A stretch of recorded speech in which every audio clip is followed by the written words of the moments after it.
part that I like with screen printing is its versatility, the way that you can create designs on fabric or paper in a variety of different methods.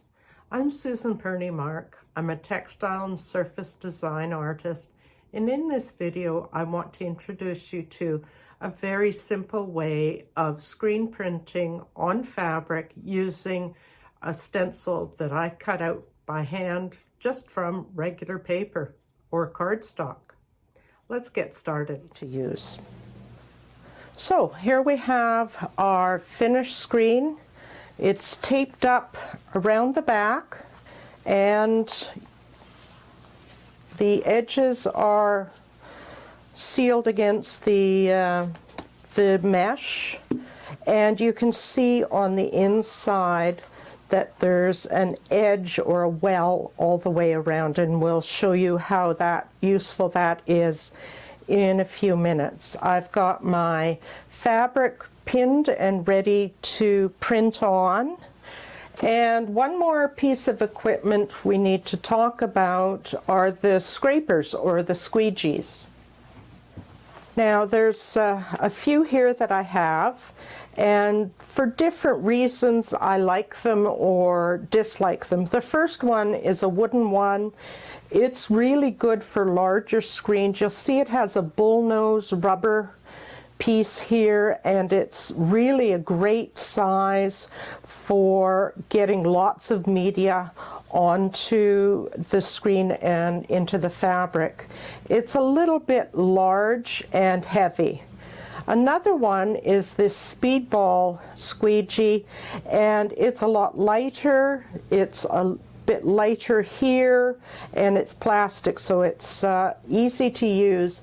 You want to make certain that it's going to fit into the screen. So when you decide to place your screen, you need to place it in such a way as the squeegee is being pulled towards you rather than you having to struggle at an angle like this. So if I placed my screen like this, I could then pull like so towards myself. You always want to pull towards yourself.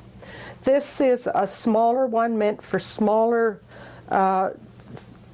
screens, and also for thermofax screens that we'll be working with in a later lesson. And for smaller screens, you can also use something like a credit card.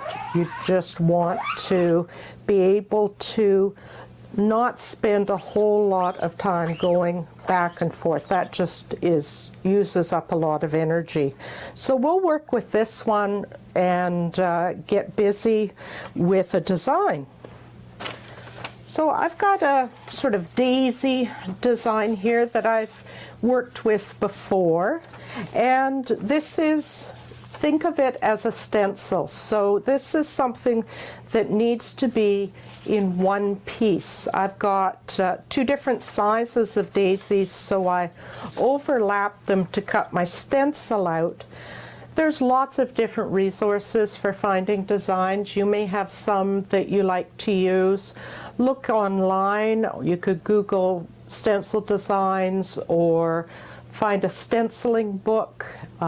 Things like quilting stencils or other very simple motifs work really well for the beginning screen printer. This one I've cut onto a sketch weight paper, so it's a little heavier than a copy paper. In fact, I wouldn't recommend using a copy paper. It's a little too thin. You want something that has some tooth to it and some absorbency. When I went to cut my stencil out, I actually put, I've lost my pieces. That was the bigger one. Ah, here we are.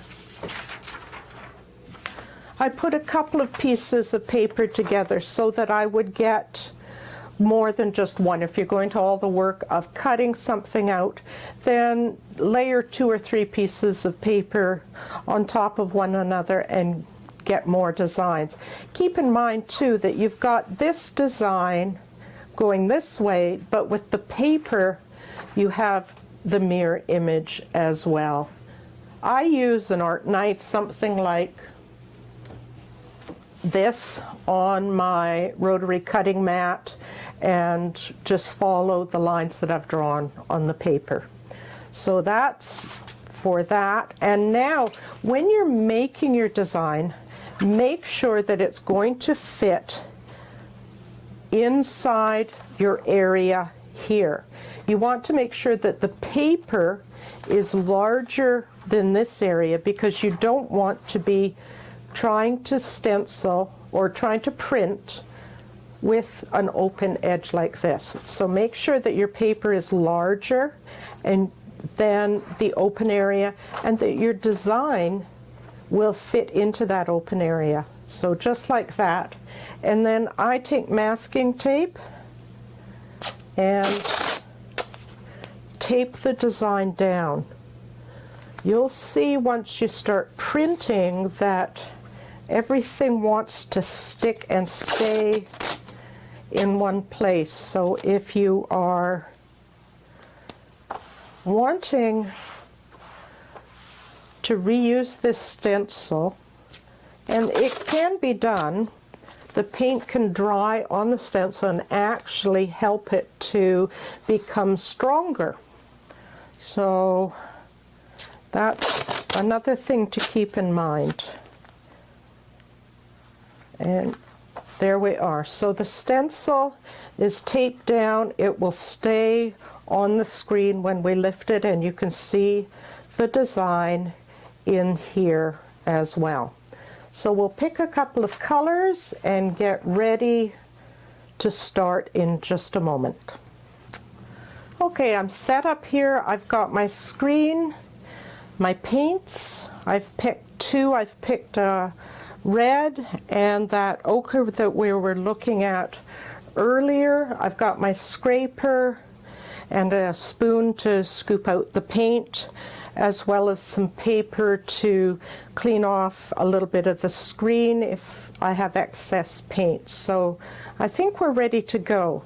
And it takes a little bit of practice to know how much paint that you'll be needing. Remember, the paint is only going to go through the open areas, but the paper will suck up a little bit more. And when I put the paint into the well, you'll notice that I've just put it into that edge there. I want to make sure the paint goes along here, so I don't need it in the corner here, but I've gone a little further here because the edge of the flower is pretty close to the edge of the well. And so I will just position that. I have a little bit of paper I see coming off my stencil, and pull towards myself and pull again. And so we always pulling towards ourselves, never back and forth, and try a little bit more. So just scooping that up. Now I'm going to double check and see if the paint has gone through, because very often the very first print, the paper absorbs a lot, and so we just want to make sure what the print looks like. So by placing your hand down on one edge, you can hinge up the screen and have a quick look underneath, and it's done a very nice job. So there we are there. And then I can choose how I want to position. I think I'm going to move down here onto more of the red on the fabric. And again, position, make sure that I've got enough paint going through the screen, and I can again have a look. Yeah, that's a nice print there too. So there's another one done, and I'm going to do one right to the edge. Don't be afraid to get right close to the edge with this.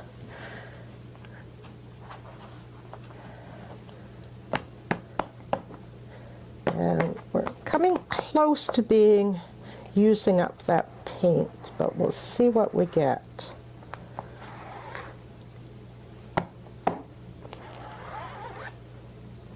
All right, so I'll just double check because I'm not entirely sure about that one. That's what I thought. We're just a little short of paint, but I think I'll move to the red.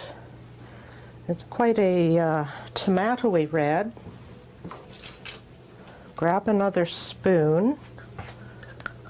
Of course, the spoon won't fit in, but let's just add a little bit here because it's this bottom area that is short, and a little bit here. So one of the fun parts about doing this is you can change your colors in midstream. So I don't mind the colors mixing like that. I think it's rather fun to see what happens. And we'll do this bottom area here and see what we get, because I know I wanted to move to the red anyway. Oh, there. So we've got a little bit of red streaking in there, which I think is quite a nice little detail. Now, just before we go on to the next technique, I wanted to show you a couple of paper stencils that I have that I've used over and over again, as you can see from the different colors of paint. These were made with sketch weight paper, and I cut them out with an art knife, so very easy to take care of, to look after. The important thing is if they're still in good shape once you finish printing, just lay them flat to dry, and after they're dry, put them under some weight with some parchment paper so the paint doesn't stick if it's a little damp, and put them into a bit of a weight, like a heavy book on top, to flatten them out if they're a bit wrinkled. This one actually did tear, but it was strong enough that I was able to put masking tape across the tear and then recut the stencil because it was one that I really liked. I want to use it over again, so it was an easy fix. Now,